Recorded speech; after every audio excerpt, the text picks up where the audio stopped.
You ask how millennials become multimillionaires rich, right? Well, first of all, you gotta man up.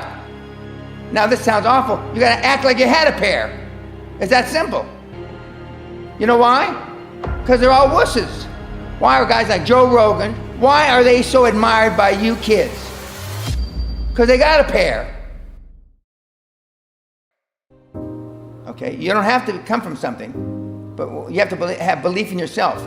And unfortunately, most of the millennials don't believe in themselves.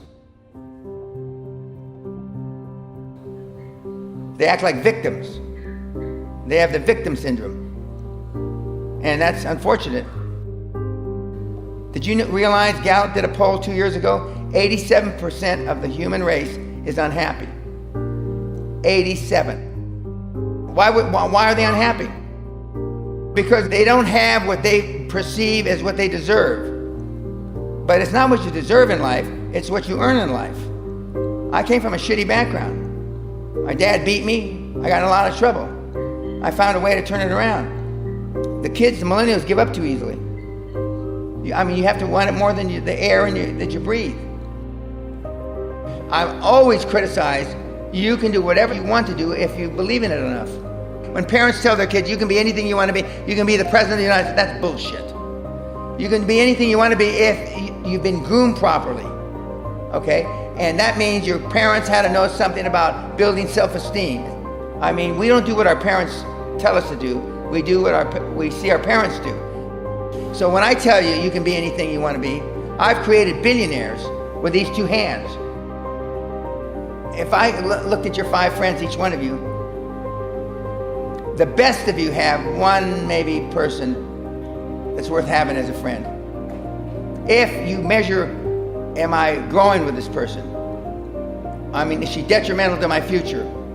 And you go through the list, I mean, very few of the millennials that I know can justify the people that they hang with.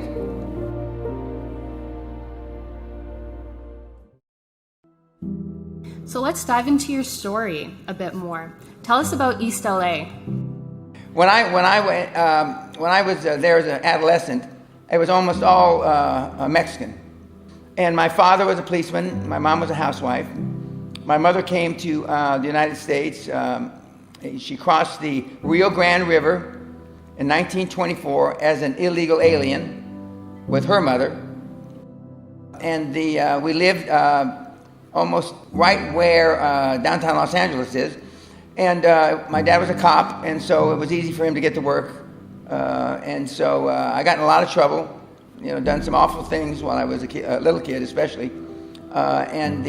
Finally, they threw me out of the school district. So we had to move to another school district, and my mother thought that I would be better there because she thought it was the environment. She didn't understand it was me. So then when we moved to the Valley, which is called the San Fernando Valley, which has become infamous now, and so I went there and I got in a lot of trouble. I was arrested 5 times. Finally, I volunteered for the draft in 1966, more or less at the height of the Vietnam War.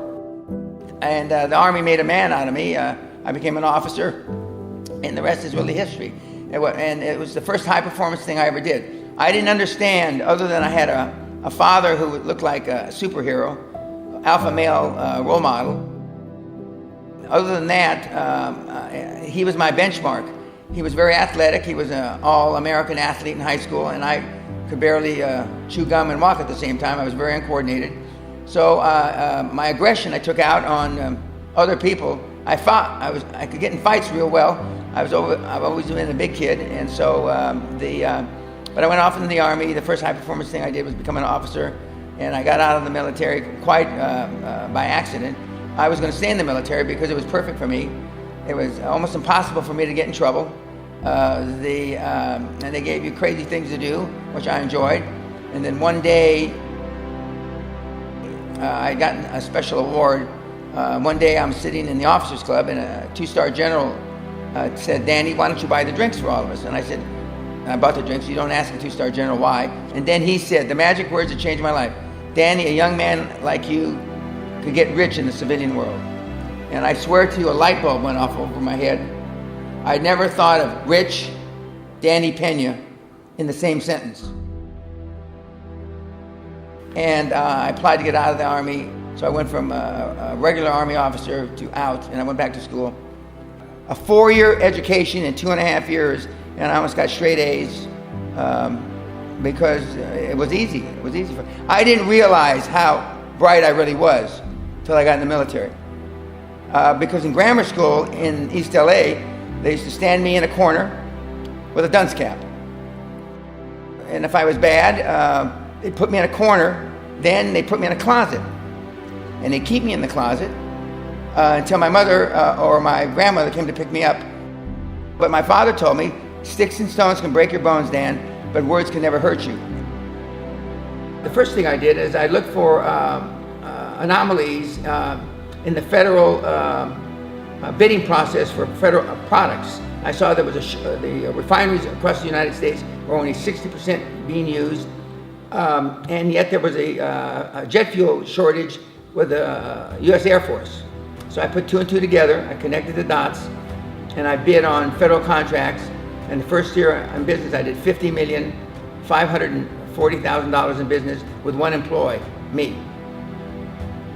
And then when I had that money, I went out and I sought oil and gas partners, drilling for oil and gas. And so I continued to build. Well, I bought an option on oil and gas properties for $60,000, and I turned it into $160 million in 99 days.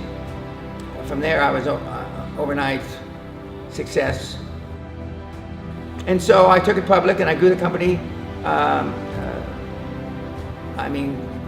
up to about 500 million, excuse me. Then the shareholders threw me out. They threw me out with a lot of money. So I didn't cry. Don't feel sorry for me.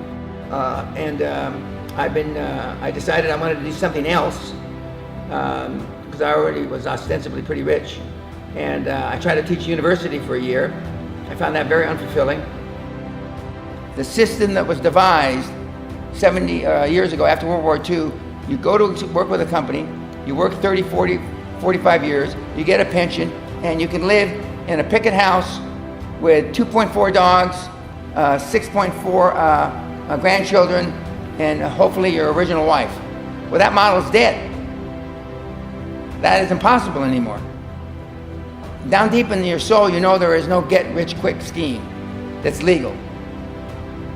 And virtually all the other gurus, although I don't consider them in my league, say it's easy and they upsell you. And then they upsell you, then they say it's even easier with this. And it's not easy. It's ball busting, takes a lot of human sacrifice, but you've got to really want it. I mean, you have to want it more than the air that you breathe. It's just one thing. I wanted to be super wealthy, as I defined back then. And most of my net worth was created during that period of time. So for a millennial, it sounds trite, something they believe in. If you change 1 billion lives, you'll get wealthy. What do you believe in enough to quit your job to try to change 1 billion lives? Most of the kids just want to know if they get paid twice a month.